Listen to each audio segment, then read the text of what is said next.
Welcome back to Area DMG. I'm your host, Philip Wesley, the Mile High Mouth, and for today's episode of Suki Nihon for Area DMG, we are looking at episode 17 of season 3 of Steven Universe Gem Hunt. Now, I was hoping that Gem Hunt would have something to do with Jasper. So when it starts out that you have Connie, Pearl, and Steven going into the mountains to search for corrupted gems, I was just like, ugh. Aw, I want more Jasper stuff. I want to see more of her. But you know what? It's a Connie episode, and while Connie is kind of the stand-in for the audience, she's essentially audience wish fulfillment, she's a good character still. I like seeing that character. I like seeing these characters interact. And this is pretty good. They find some really great looking corrupted gems that are like giant dog hairy things. I was like, I like the design of these. They're very candy colored. I liked that. And they go and confront them. Actually, what happens is they find one, then they realize there's actually two of them. So Pearl goes one way and Steve and Connie go the other because everyone just trusts Steve and Connie together. I wish my parents were that lenient. Nah, just kidding. Anyways, they go off that way, and then Pearl gives them her little helicopter mom cookie cat themed walkie-talkies. And I'm like, okay. Yeah, I see what's happening here. She's like, hey, if anything happens, let me know, etc., etc. But no, they're walking along, and they're talking about, like, corruption and all this stuff here. Oh, I do want to mention something. Peak oil is pretty much a myth. Now, the thing with oil is that you can create oil. The thing with energy is that you cannot destroy energy.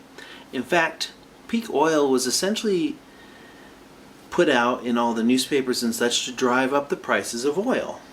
Although, it would be a possible problem if it weren't for the fundamental fact that, like I said, energy cannot be destroyed. It can only be transferred. Science. Energy cannot be destroyed. It can only be transferred into another kind of energy. Now, I don't think the world where Steven Universe takes place really has anything to worry about that. I mean, if I remember correctly, they live in a world where there's no nuclear research. That has not happened yet. And the gems seem to be able to bubble or put energy into stasis.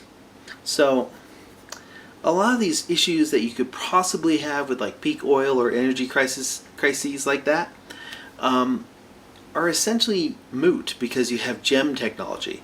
In fact, right now, the real issue that we have with renewable energy, because all of it's renewable, you can't destroy energy. It becomes something else. It transfers. The problem we have, though, is storage. If you burn something, it's transferred into a different type of energy, but you can't hold it and keep it. The real problem that we have isn't solar or wind or nuclear or fracking or whatever. It's not that type of energy. That's not the problem. The problem is that when we use that kind of energy, we can't store that kind of energy. We lose so much energy through solar panels and wind power that we're not using for anything because we can't store it. If we could figure out a way to store energy properly where it doesn't entropy, where it doesn't transfer into something else, if we could hold it in stasis, we could solve our energy problems. I mean, a lot of people are like, well, it's great, we just go to solar, and all solar has issues. Nuclear has issues. Wind has issues. Water has issues. All of these have issues, and the main issue is storage. That's the main problem. And Connie is smart enough to understand that, so I thought that little joke there was kind of like, it just kind of fell flat. And I was like, meh. You're smarter than that, Connie. Science. Science. Science. The science is settled. Actually, if anybody ever tells you that the science is settled on something, that is the biggest lie that you can put to science, is to tell someone that it's over and it's just that way. Like I mentioned that we have one fundamental that we've never been able to prove wrong, that is that energy cannot be destroyed. It transfers into another type of energy. That's the only constant that we've been able to find, and we're still trying to find exceptions to that rule. If we find an exception to that rule, we can store it. Or we could find a way to completely destroy all of everything permanently. Which is a horrible, horrible thought. Just nothing. But life goes on. Anyways, and this episode goes on. Anyways, after that little thing there, it gets colder and they decide to take shelter from the storm or from the snow because they're tracking this thing in the snow. And I find the little survival kit or survival guide that Connie has to be hilarious. And when she makes tea out of pine needles and such, because it's chock full of vitamin C, I'm like, oh, yep, I've done that. That's pretty familiar.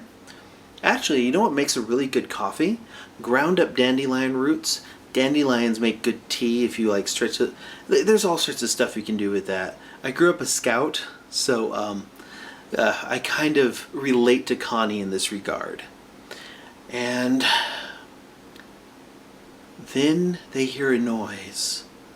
After Steven kind of explains to Connie a little bit about the difference between the shard creatures that they, the cluster creatures that they fought, and corrupted gems and shattered gems and all that. It's a little sad. They hear a noise and they go and they find the creature. And then there's some really great interactions between Pearl and Connie and Steven and Jasper.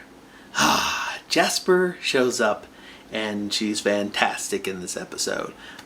She beats up the two corrupted gems and takes their gems and is all like, look what I got, Rose.